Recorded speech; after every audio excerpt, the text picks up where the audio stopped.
Good morning guys. তো আমি ঘুম থেকে উঠলাম, ঠিক আছে। তো এবার আমি একটু ফ্রেশ হয়ে চা খাবো, ঠিক আছে। তো চলো তাহলে চাটা খাওয়া যাক। চলো। তো তোমরা সবাই দেখতে পাচ্ছ আমি খাটে বসে একদম রিল্যাক্সে চা খাচ্ছি। তো চাটা গরম বলে আস্তে আস্তে খাচ্ছি, ঠিক আছে। তো চলো চাটা খেয়ে এবার আমি পড়তে বসবো, কারণ স্যারের অনেক পড়া আছে, তো পড়াগুলো করতে হবে। তো চলো পড়াটা করে নিই। তো দেখতে পাচ্ছ তোমরা আমি পড়তে বসে পড়েছি। তো স্যার আমাদের 4টে বড় কোশ্চেন পড়া দিয়েছে, ঠিক আছে, ম্যানেজমেন্টের। তো ওই 4টে বড় কোশ্চেন ভালো করে রেডি করব, তারপর আমি উঠবো, ঠিক আছে। কারণ কালকে আমার পড়া আছে, রেডি করতে হবে। তো চলো ভালো করে রেডি করে নিই। তো পড়া আমার হয়ে গেল, ঠিক আছে।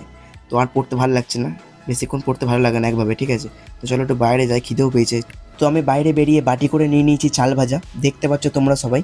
তো আমি বাড়িতে সবসময় এই চাল ভাজাটা খাই, ঠিক আছে, কারণ এটা হচ্ছে আমার ফেভারিট, ওই জন্যে। তো কালকে তোমাদের সবাইকে আমি বলেছিলাম যে আজকে তোমাদের আমি বলবো যে কী ফোন কিনবো, ঠিক আছে। তো আমি চাল ভাজাটা খেয়ে নিই তাহলে, তারপর বলছি। তো চলো। তো গাইস ফাইনালি আমি ঠিক করে ফেলেছি যে কী ফোন কিনবো, ঠিক আছে। তো রিয়েলমি বা স্যামসাংয়ের মধ্যে কিছু একটা হবে।